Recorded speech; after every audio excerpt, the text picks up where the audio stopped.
Prom was supposed to be one of the best nights of our lives, not the last. In the beginning, despite not having a date myself, I was optimistic about how the night would go. All my friends had dates, but we were going as a pretty big group, which helped me feel less like the odd man out, even though I still technically was. As far as who those dates were though, some were better than others. My best friend Kaj was going with his chill girlfriend of a few months. They were the it couple, I guess. Most of the other guys just brought whoever would go with them, but without a doubt, there was one couple that was the absolute worst. Our old friend Patrick and his on and off girlfriend Lindsay. Patrick was always the jerk of the group, and he ended up getting with the meanest bitch at school, creating a toxic, volatile combination. Initially, Patrick was supposed to be the other guy going stag in the group besides me, which would have been nice. When it came down to it though, they must have hooked up a few days before prom, leading to Lindsay joining our group at the last minute. And of course they were fighting the entire night. We did our best to tune them out so we could enjoy ourselves and make some good memories. But Patrick and Lindsay were in the background of every scene, spoiling the good mood with their endless bullshit. At some point, thankfully, they disappeared. With them gone, we could finally really party. We passed around the secret flasks, did some dancing, turned up, let loose, whatever you want to call it. When the venue closed, our group headed to the far end of the parking lot. The whole group was vibing a lot better than I expected at the beginning of the night. Even the girls who were kind of bitchy at the start had really loosened up. At this point though, everyone was saying goodbye to each other and slipping out of their prom suits and dresses into more comfortable clothes. Some of the guys were actually lucky enough to be going home with their dates, including Kaj of course. But for the most part, this was the end of the evening. All the girls were in a circle, trading their Snapchats and saying a million goodbyes like they'd already become best friends. And us guys were hanging around Kaj's car. It had been a minute since we had all hung out. And in the back of our minds, we knew it would be one of the last times we'd be together once we finished senior year. However, one guy was still missing, and even though his absence had let us all have a lot more fun, I still remember thinking of him for a passing moment. And just then, his girlfriend walked past us, his ex-girlfriend judging by the look on her face. One of the girls called out to Lindsay, but she blew them off. If she had said anything back, it definitely would have been nasty. She just got in her car and peeled out, making the tire screech so loud it made the whole parking lot turn their heads. Just a few seconds after Lindsay hit the road, Patrick showed up. I thought for sure he was wasted or high on something, but he wasn't. He was stone cold sober and completely unhinged, scratch marks on his face, bloodshot eyes, sweating profusely, and angrier than we had ever seen him. Mad past the point of reason, just pissed off at everyone and everything in his path. We had all turned to look at him, thinking we'd wave and say what's up or something, but before we knew it, Patrick was already ruining everything. He slammed into us, pushing us all apart. He started screaming that we were all backstabbing pieces of shit, that he'd fight every single one of us. We had no idea what to say. Only one of us had the nerve to say anything. It was Kaj. Patrick, bro, what's going on? We didn't do anything. Don't lie to me! I saw you talking to my girl! You think it's okay to flirt with her? To feel her up? Huh? Dude, none of us did any of that. She literally just walked past us and didn't even say anything. Right, guys? Ladies? We all saw the same thing, didn't we? Kaj made the honest mistake of trying to reason with Patrick. For a second, we all thought it would work too. We were just beginning to nod in agreement, ready to prove to Patrick that nobody had touched or spoken to Lindsay. But then, Patrick pulled a knife. Nobody had time to react. As soon as we saw that thing, Patrick was lunging at Kaj. Kaj put his hands up, but it was too late. Patrick broke through and stabbed the blade right through his chest. It was pure shock for everyone. It happened so fast. I swear I blinked and Patrick was gone, with Kaj standing there still on his feet for a mere moment. Then he collapsed. Some people rushed to help Kaj. Others went to hunt down Patrick. Somebody started crying and someone else called 911. I just stood there like a helpless idiot. In the end, none of it mattered. Kaj died in the hospital later that night. Patrick got arrested, and he'll spend the majority of the rest of his life behind bars. He threw away his own life when he took Kaj away from us. Prom was supposed to be a night for us to remember forever, but my best friend never lived to remember it at all. A Stevenage man who stabbed a student to death on his prom night has been jailed for life. Patrick Sharpmead, 20, was given a life sentence for taking out 18-year-old Kajatan Migdal in a vicious attack after he and his friends left their school prom. The school friends were getting changed by Kajitan's car after the event before heading to meet other classmates when Sharpmeat approached them. He challenged them, mistakenly thinking they had been following or speaking to his ex-girlfriend, who had walked past the group moments earlier. He then pulled a zombie knife from his trousers and stabbed Kajitan in the chest. Sharpmeat fled the scene, returning briefly to his nearby flat to hide the murder weapon in his mattress. Kajitan, who was left fatally injured, sadly didn't make it the next day in the hospital.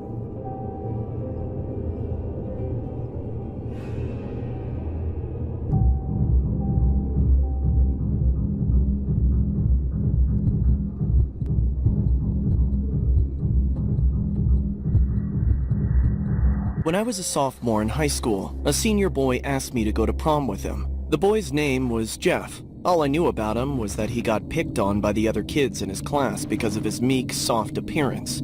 He wasn't ugly, just not my type. Before the dance, Jeff came by my house for dinner with my parents. After dinner, Jeff drove us to prom. Things were fine at first. I was just waiting for him to stop being so tense.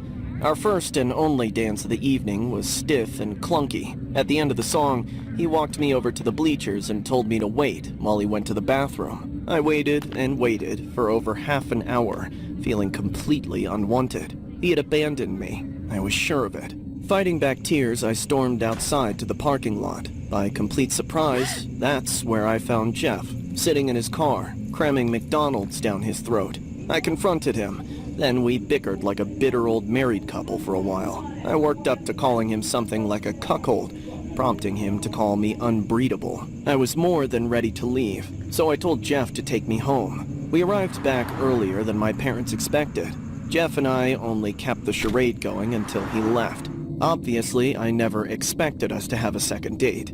I didn't receive any pressure from my parents to follow up either, which made it all the more surprising when he called the house just a few days later, and I felt a strange inclination to give him a second chance. This time, he was inviting me over to his house for a party. Suddenly, I thought maybe the cowering slug I'd gone to prom with was merely the product of some severe nerves, and now that the ice was broken, he could show me his true colors. I was right, of course, but not nearly in the way I expected. That evening, I told my parents I was going out with friends. In reality, I was having them pick me up just to drop me off at Jeff's. It wasn't until they drove away that I realized there weren't any lights on inside the house. It made me double-check if I had the right address, and indeed, I did. Unable to retreat, I knocked on the door. Nobody came to open it, but from inside, I heard Jeff's voice calling me.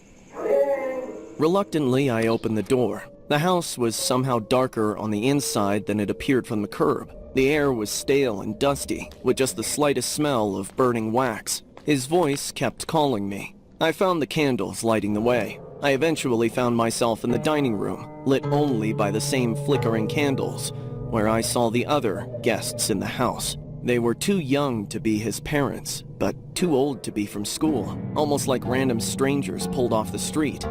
They didn't turn their heads to look at me. They didn't even say hello, just kept staring straight across at each other. At the end of the table, Jeff sat with a horrid smile on his face. There was no food at the table, no drinks. All the same, Jeff held out his hand and told me to sit across from him. Jeff, you said this was a party. What kind of party did you mean? Bridget. If anything, this is a summoning party. What, like a seance? Of sorts. Who, for Satan? They certainly think so. But no, they're here for us.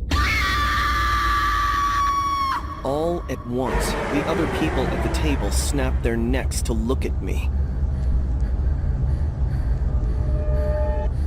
I tried to get up, but the people sitting next to me grabbed me and held me down into my seat. I strained to see, to look for a way out, but all that became visible was Jeff crawling onto the table. He stood on top of it, then walked towards me. My eyes adjusted as quickly as humanly possible, only to see the most inhuman look on Jeff's face, his hands wrapped around my head, burrowing through my hair. All at once, the grip on my head and hands tightened. I jumped out of the seat, slipping through their grasp, and ran out of that house like no tomorrow. I ran until I found my friend's house, where I took refuge for a few hours, until I had the courage to go home. I wanted to tell her exactly what happened, but I I made something up. It didn't feel real. I just said he had tried to kiss me and I got scared.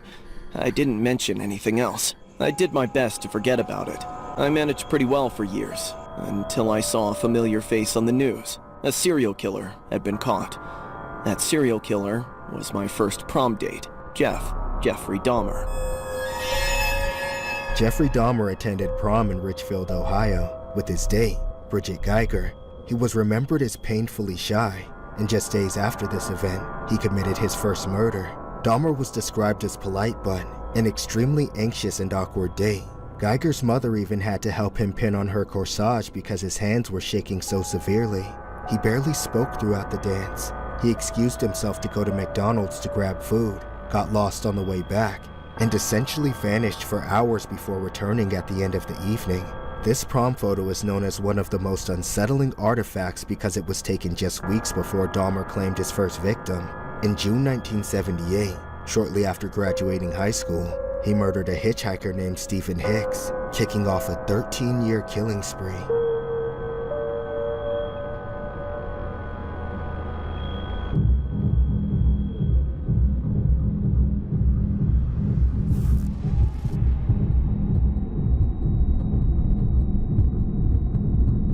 We wanted prom to be awesome, so I had the idea to get a limo. Everybody pitched in for it. Me, my 4 friends, and even all 5 of our dates helped too. Earlier, everyone had paid me and put me in charge of paying the limo driver. When he showed up, I went out before everyone else to give him the money. As he rolled down his window, the first words out of his mouth were, "Hey, little man, all the girls in there coupled up already?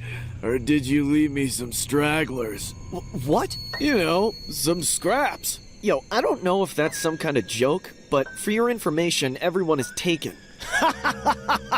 Oh, never mind me, man. It was creepy as hell, but then he played it off like he just had a weird sense of humor, so I didn't know what to think. Besides, everyone waiting inside my house, ready to pile in and roll up to prom in style. I didn't want to disappoint them just because I thought the limo driver had an off vibe. I handed the man his payment. Then I went back inside to let my friends know it was time to go. A few minutes later, we all crammed into the limo. It was smaller than expected, and the driver never rolled up the divider window. I caught him staring at us in the mirror the whole time. Everyone else could tell something was up with him as well, but nobody said anything. Of course, when we got to prom, he started acting like he was planning to come in with us. We tried to tell him it was for students only and we had all bought tickets as well, but he didn't care. He still followed us. The only reason we got away from him was because he was fat enough that even the girls in heels could easily outpace him.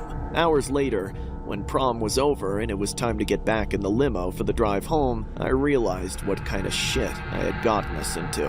When we opened the doors, crawled in, and sat down, the divider was up, lulling us into a false sense of security that he would just follow the script, using GPS to drop everyone off at their homes, ending back at my place, until the divider came down. He was staring back at me with a look of disgust and hatred. We were all thinking the same thing. What had he been doing in here for the past 4 hours? How messed up did he get? We soon realized he couldn't even drive anymore, hitting curbs and nearly running over pedestrians just getting out of the prom parking lot. We were all begging him to just pull over and let us out, but he wouldn't stop. Then one of the guys said screw it and tried to open the door and jump out anyway. But it was child-locked. He trapped us. As the realization set in, the panic took over. If you boys want out so bad, I'll drive you home. You just gotta leave the girls with me for the night. You're sick. What the hell is wrong with you? Stop being a creep and let everyone out. I'll kick you out first. All you had to do was leave a girlfriend behind for a few minutes, but you had to hog all the bitches to yourself. Oh my god, do something! He ain't gonna do shit. Just stop the car, you bastard! As the batshit crazy limo driver sped and swerved like he was trying to kill us, everyone was looking at me. I'd brought them all into this guy's car. This was all my fault, but I had to do something. I unbuckled my seatbelt, giving it up for someone else. Then, I went and did the only thing I could think of. I ran up to the front of the cabin, then threw myself through the divider. I only got about halfway in, but I could still reach for the keys. I thought if I could just turn them back or rip them out, I could at least bring us to a stop. But then, as the limo driver fought to push me back, he finally lost control. We spun out, careening through a red light.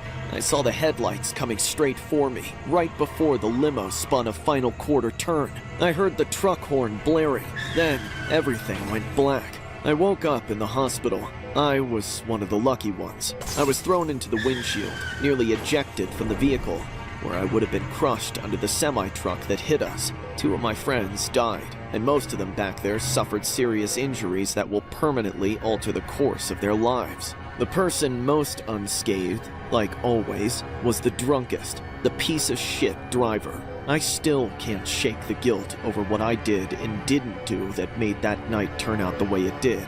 But when it comes down to it, everything is the limo driver's fault. Because of him, prom night will always be the last good night of my life, right before everything was wasted. 2 teens are dead, and 2 are hospitalized after the car they were in was pinned beneath a semi-truck after a high school prom. 4 teens were trapped in a Tesla that became stuck beneath the truck's trailer. Madison Sims and Samuel Brown were pronounced dead at the scene. 2 other teens in the car at the time of the wreck were taken to the hospital with injuries, but are expected to survive.